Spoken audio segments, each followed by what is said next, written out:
back to school for 3 more provinces today: Nova Scotia, Newfoundland, and Manitoba. And let's turn to one of the stories out of Manitoba this year.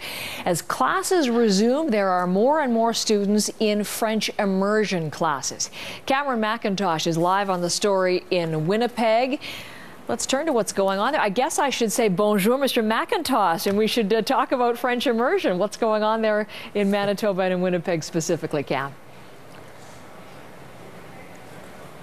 Well, salut, Heather. You know, just adding to the sense of gloom a lot of students may have, this weird fog that dropped in on us the last 20 minutes or so, kind of an eerie back to school kind of feeling. So over my shoulder here is Nicole Mary Ann Gabry.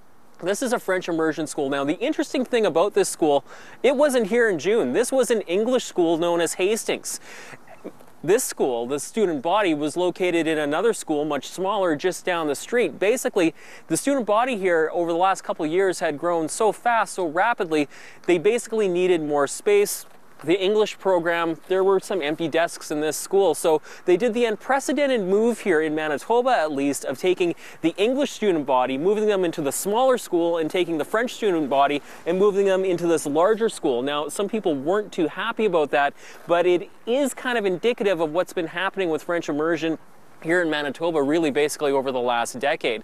Last year, more than 22,000 students were enrolled from K to 12 in French immersion in Manitoba. That was up 1,000 students over the year before, and it's not just Manitoba. In fact, across the country, we're seeing similar things. The last set of solid numbers that were published were in 2011. In fact, there's a study into this right now, but in 2011, about 342,000 students from K to 12 were enrolled in French immersion across Canada. That was up from 318,000 students at the turn of the century in the year 2000. So why is that? After all, French immersion is not new. It's been around since the 70s.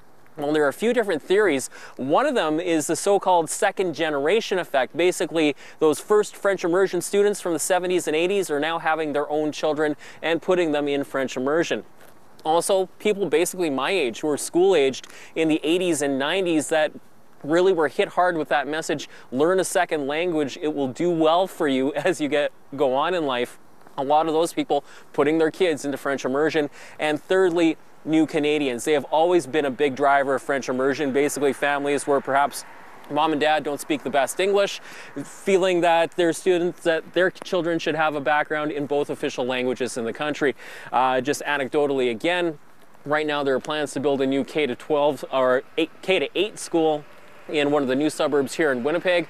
45% of the parents in that neighborhood said they wanted it to offer French track programming. Such an interesting story. All right, Cam, thanks very much. Cam McIntosh live in the fog there in Winnipeg for us this morning.